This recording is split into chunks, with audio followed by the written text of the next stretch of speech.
This is Harvard on the Map, presented by the Harvard Graduate School of Design, covering innovative ideas and thought leaders in digital cartography, Earth observation, and all things geospatial, with your host, Jennifer Horowitz.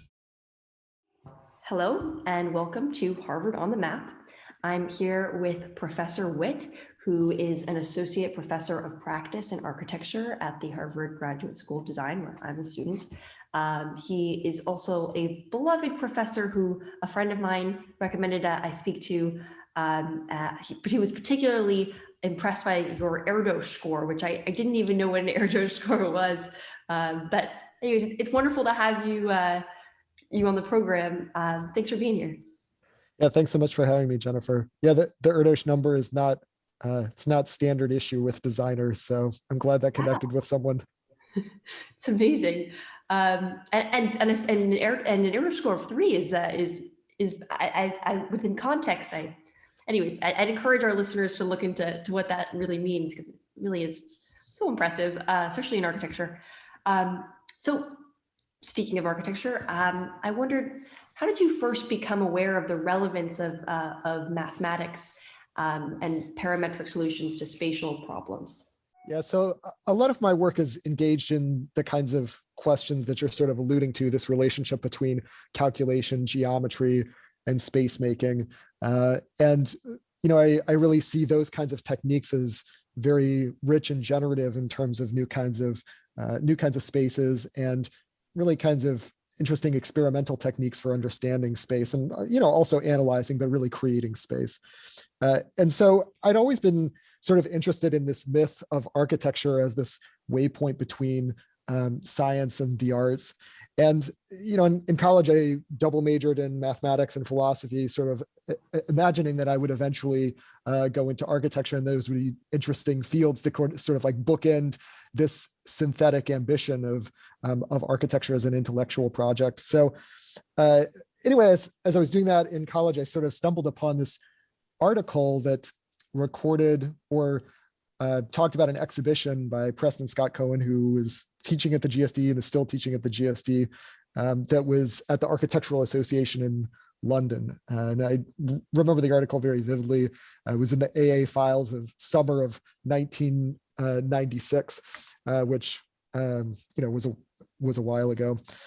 So it showed a number of his drawings of stereoatomic permutations, which are these really kind of deliciously intricate confections and things which sort of allow you to imagine this sort of strange hyperspace in which architecture could emerge. And in the review of the project, Michael Weinstock, who was the critic, had a very interesting phrase. He said, "The implicit claim of this show seemed to be that the geometrical project not only generates the forms of the building, but validates their use." And both the drawings and that phrase really resonated with me, and it made me feel that these connections between geometry, architecture, space making could be more than just simply analogical or sort of discussing ideas of proportion or sort of mundane things like that. That they could have this very, very deep and sort of fertile generative possibility as well. So that was sort of a key turning point for me. Interesting. It's so interesting to think about, mathematics. You said you double majored in mathematics, and what was the other? And philosophy. Philosophy. Interesting. Wow. Huh. And then you wanted to go into architecture. I think it speaks to how relevant mathematics are to architecture more generally. I wonder, you've had such an interesting trajectory and career. I'm very curious from a geospatial perspective. This broadcast is all about geospatial, and within the geospatial industry, your community, Trimble is a sort of a household name. And I saw that you had worked helping to develop prototypes for G-Team, which was then acquired by Trimble. And you've had such an interesting, multifaceted career. I wonder how that work impacted your understanding of GNSS applications and just your broader view more generally. Yeah. Yeah, it's interesting. I mean, one of the things that's I think very powerful about a mathematical or geometrical approach to design is that the methods that you develop are often sort of transscalar. And so, of course, there are geometric methods that can be used to sort of like generate and analyze the spaces in which we live, the sort of like scale of architecture, but those things are very, very portable and can be applied to products or also much larger contexts. And so the idea of sort of like spatial analysis, spatial taxonomies, characterizing form is a pretty, it's a broad and expansive project. And so that's something that I found interesting to sort of discover certain kinds of approaches or techniques for understanding space at the architectural level can have this way of migrating to the urban scale to analyze in sort of like a big data sort of way, much larger data sets. And so, my experience with G-Team was really about this process of collating many disparate kinds, formats, representations of spatial information and beginning to make them sort of like mutually interoperable and mutually interactive. And the idea behind G-Team was at the time when it was sort of conceived, I was working on the Fondation Louis Vuitton, a big new museum in Paris by Frank Gehry, and it was an enormous project. I think there were over 400 people that worked on it at some point, and there were a lot of very advanced specialists on the project. There were people who were engineering this very complex facade to an incredible level of detail. There were fabricators that had very rigorous sort of fabrication techniques with very particular parameters that somehow had to be negotiated with this, with the sort of geometric design of the building, which was, I think it's fair to say that it was complex. I mean, there wasn't really a vertical wall in the building, exaggerating somewhat, but it's suffice it to say it was a challenge to bring all of those people together. And so the idea behind G-Team was to really create a platform where all of that spatial, analytic, dimensional, geometric, kind of like parametric information could converge into a kind of common model. And that, at first it was kind of like this very messy thing where we had to go and sort of like talk with all these specialists and get them to sort of like speak the same language in a way to bring that information into a common platform. And so it became this kind of like Google Docs for 3D or source control for 3D. But not only the 3D, it was also all of the dimensions and rules and specifications that underlined or that underlaid those dimensions, that underlaid that geometry, that motivated that geometry. So it also embedded all of the fabrication techniques, assembly logics, and so forth. And so it was a really fascinating project, first of all, to sort of like talk with engineers, fabricators, designers, and trying to bring them into the same sort of geometric world, but at the same time thinking in a very sort of specific and operational way about how that comes together and works and becomes something that can be used to execute the project. And ultimately, we began to bring in all sorts of like 3D scans and other information to overlay all on the model and validate it. And so, it sort of like introduced me to the different ways that people conceive spatial geometry in a sort of disciplinary fashion, which was very interesting. Huh.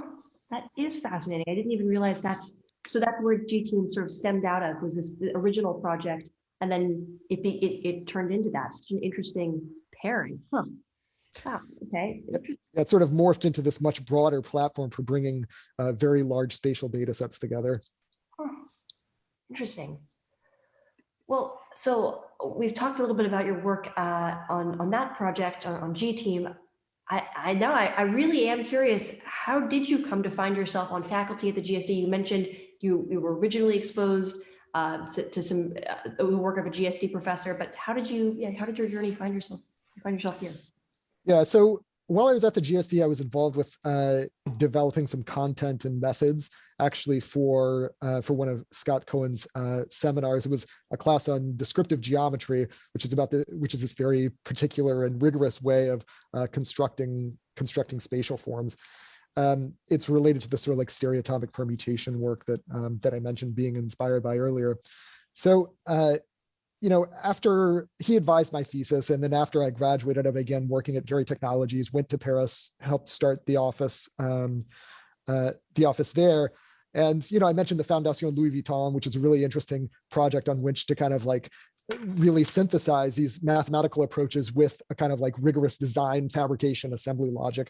And I worked on a number of other kind of interesting projects in that context. I worked on the Fondation Louis Vuitton for Jean Nouvel, Qatar National Museum also for Jean Nouvel, some work for Coupe Himmelbau, UN Studio, and so forth, and also this software development initiative that I mentioned.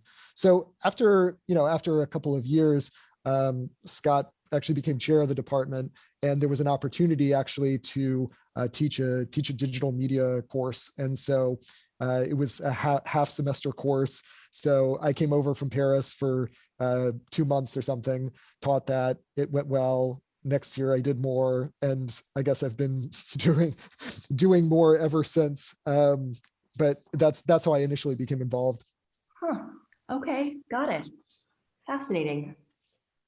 I wish I could take the digital media class. That sounds super interesting. I'm just shopping classes right now. That sounds fascinating.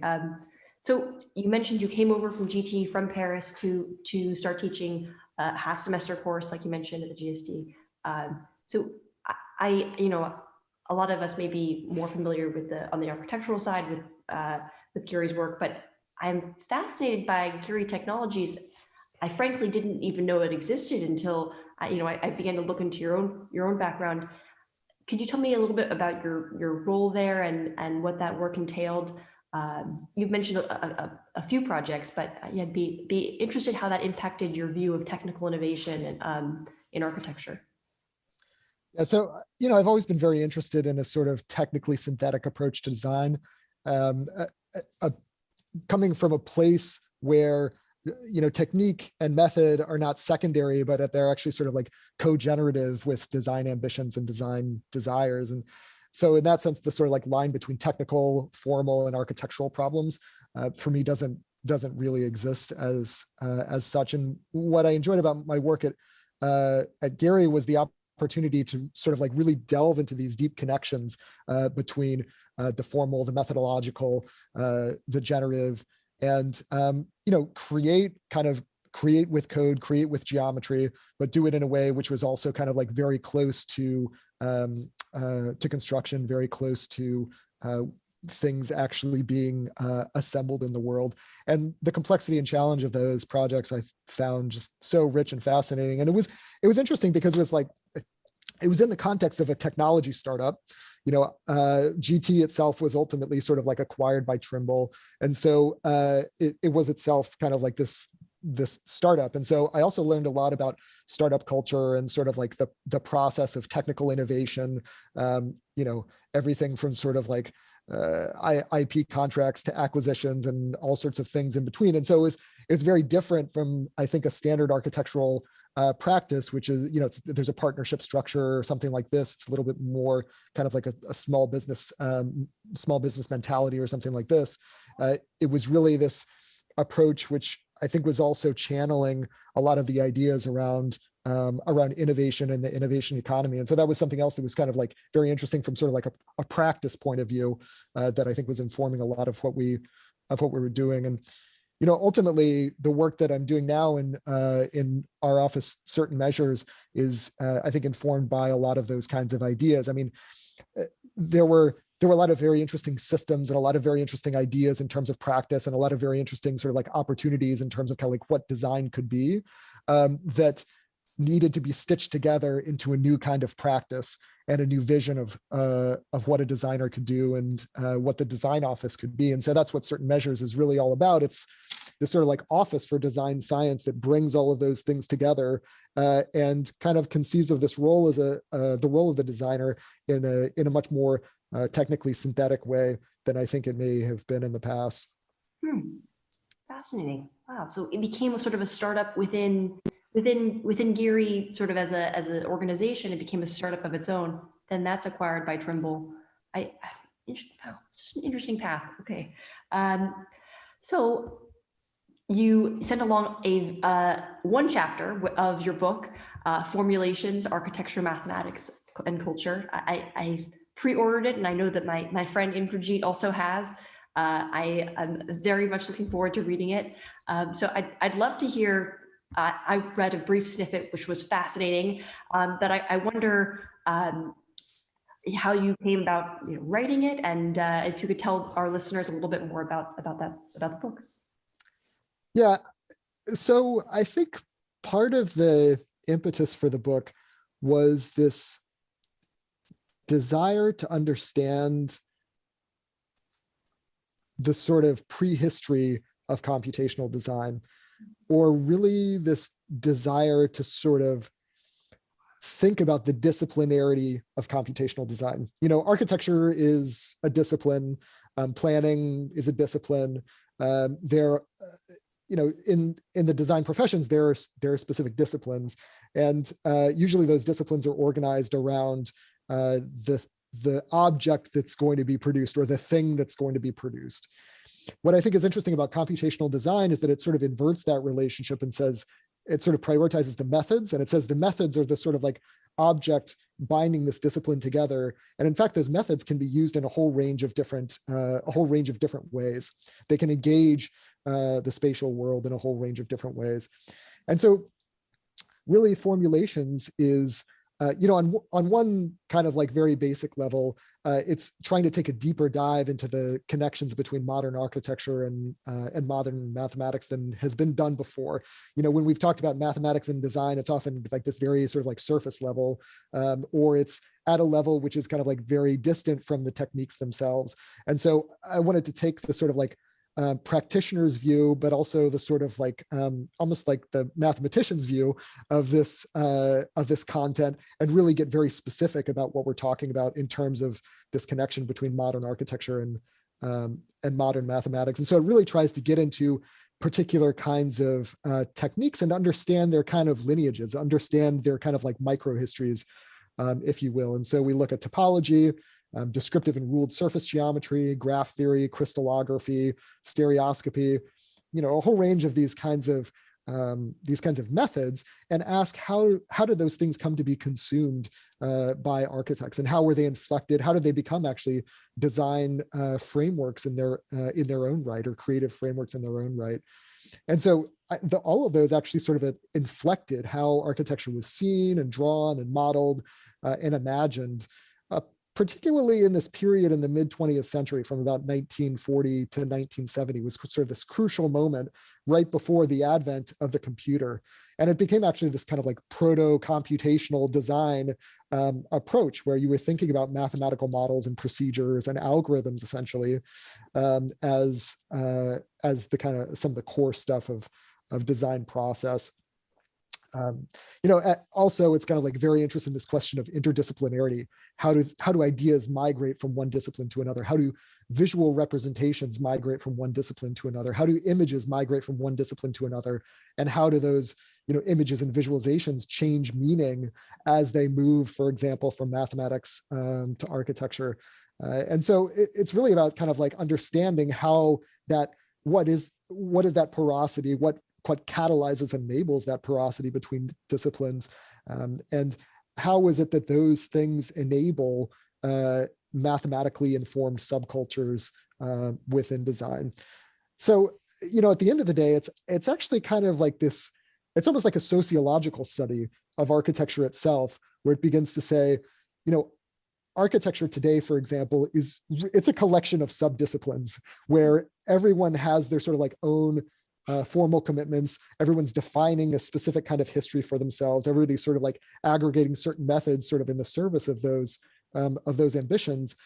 But how do those subcultures themselves sort of like grow and develop, flourish, die, and then are reborn? And so that's basically the book sort of takes mathematics and geometry and its relationship to design as a way to understand the cultural dynamics within architecture. Yeah.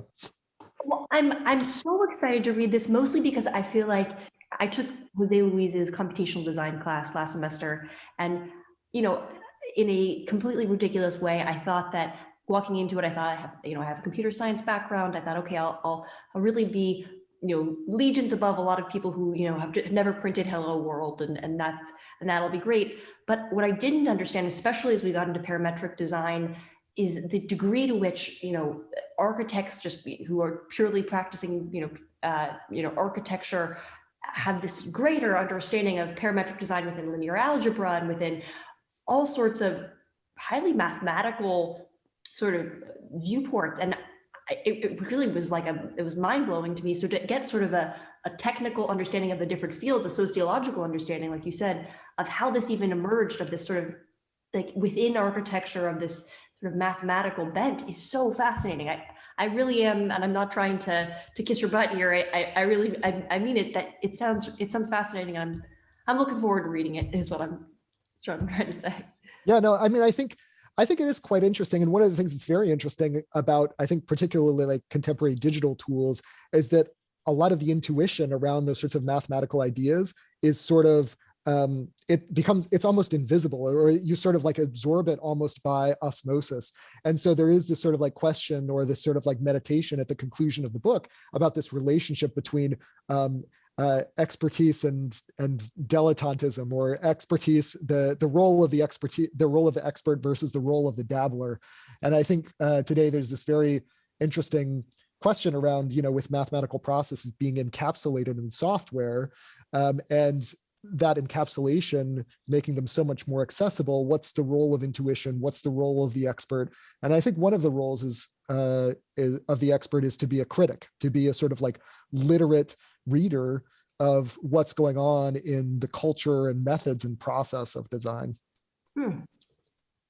I'm looking forward to reading the final chapter then. Yeah, motivation to get through the whole book. Well, congratulations on completing it and publishing it. At the end of my interviews on this radio program, I ask all of my interviewees, given the geo theme of the show, to describe a time where you were lost, whether that was physically or metaphorically, and how you found your way back again. Yeah, it's a super fun question. So several years ago, actually, while I was working in Paris, I took a weekend trip to Malta. And Malta, it's a very extremely scenic, extremely historic, just beautiful island, so much to explore. And also from a kind of cultural point of view, it's super rich. Now, I have a sort of chronic problem with estimating scales on maps, especially when I'm on foot. And so, Malta, I'm like, okay, it's smallish island. I can walk around the island or something like this. And so actually I began my trip in Valletta, which is of course this beautiful and just quintessentially historic European city. Then I went to the south part of the island, which is a bit more rugged and natural, and very beautiful, very sort of like windswept. And so I struck out on a walk and began walking towards the interior. And as I walked towards the interior, I wound my way through all of these small farms, very, very picturesque in their own right. And so I walked along, it's all dirt roads, at least where I was. And so I was walking through this valley, and there were stone walls on either side with the farms on either side. And then suddenly I heard some very loud barking. And the barking was getting louder and louder from both sides. And these two enormous hounds jumped on top of the stone walls, and they were aggressively barking. And I was terrified. And I thought, okay, this is a good time to sort of like slowly back up. And so I was, slowly backing up, hoping that they would back off. Eventually I got away, but then at that point I realized that I was well and truly lost. But, it was a pleasant kind of being lost. It was beautiful scenery. It was a beautiful day. Anyway, after probably about a half hour, a car drove along the dirt road. Some very friendly people stopped and asked me what I was doing there, because seeing somebody walking in that area was like discovering somebody in the Sahara. Wow. Okay. And so I told them I was exploring, and I guess exploring and being lost are more or less the same thing. And they offered me a ride. I accepted, and we had a wonderful conversation as they took me to one of the sort of very beautiful swimming areas at the edge of the island. So, I guess the moral of the story is that it can be sometimes very pleasant to be lost, and finding new friends to bring you back is always a great way to be found. Yeah, that is very fair. Wow, very cool. Well, thank you for coming on the program. I appreciate it. You have such an interesting background, and I could keep you here for hours, but I will not. But I look forward to seeing you on campus, hopefully in person, I think in person. And thanks for being here. Sure. Thanks so much for your time, Jennifer.